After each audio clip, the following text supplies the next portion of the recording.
this shit would have happened. Because the white people would have made sure I was protected there.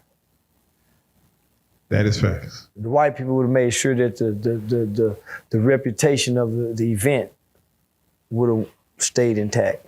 That is facts. So I'm letting white people know I'm ready to sell out. You're gonna upset some people saying. If y'all want me, if y'all get a dress, get it small. Oh shit! No, shit. I wear eight size shoes, so I don't know if the heels run small or big, but I wear a size 8 men's. That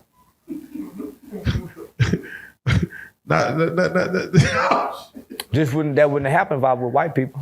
Oh man. None of that would have happened if I were white people. So it's best to go be with white people, so you can prosper and be progressive. Because I don't see too many black people being prosperous and progressive, just dealing with black people.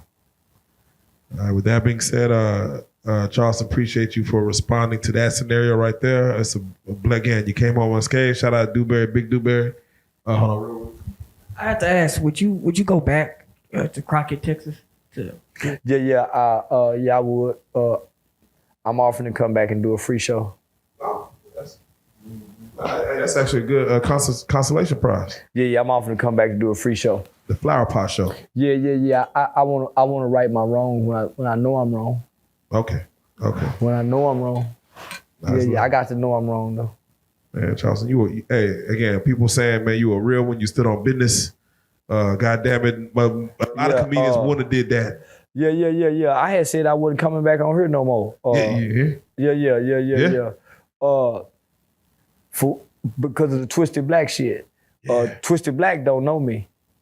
He's never met me a day before in life. So for him to be interviewed on this podcast and the title reads as if he know me, this man he ain't never met me. Twisted Black was in prison the entire 12 years. I was in the community working, so he knows nothing about me. He's a guy who I watched in the city, who I see as one of the biggest losers in the city because he's celebrated every time he's come home from prison. But they can't support him to get him where I'm at. You see what I'm saying? Oh, yeah. Nigga, he's been to prison 4 times. And he's had 4 welcome home parties. He's abandoned his children on 4 different occasions. His wife left him, his mother died. So all of these elements have gone along with him while in prison for people to come celebrate him. And then for him to get on here and say, I ain't never been nobody, homie, while you was gone in prison, I was a PTA dad. I was something. I was a present father, a single dad. So, while you was rapping your way into prison, I was studying law at Texas Wesleyan University, creating one of the most highly recommended youth organization and youth programs in the state of Texas, which was recommended to all 254 counties throughout the state of Texas, a youth organization. I recorded and edited my 45-minute podcast in under 10 minutes using Riverside, and here's how. After I finish recording with Riverside, I start by using their text-based editor. I have filler words and that was called Hyped About Hype Youth Outreach.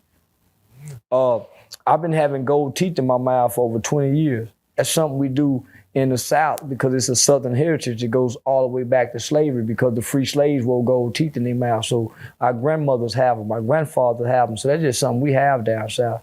He from Detroit, he don't know that. He sold dope in the black community, but I've never sold dope in the black community. I've never sold dope to a black person. I've never kicked a black man in the head, ever in life. I've never stomped out a black man, never. I've never shot a gun at a black man. I've never fired a bullet at a black man, never. Never, homie. I'm not known for mistreating black girls. I don't have a bunch of black babies spread out throughout the black community and black village. I protected my seeds. I'm married to a black woman. I didn't marry outside the race. I had kids outside the race and married the mother of my children, so I wouldn't have bastard babies. So what he's comparing himself to homie, these niggas can't compare to me. Yeah. My children don't know what it's like not to have their father when they've had a father.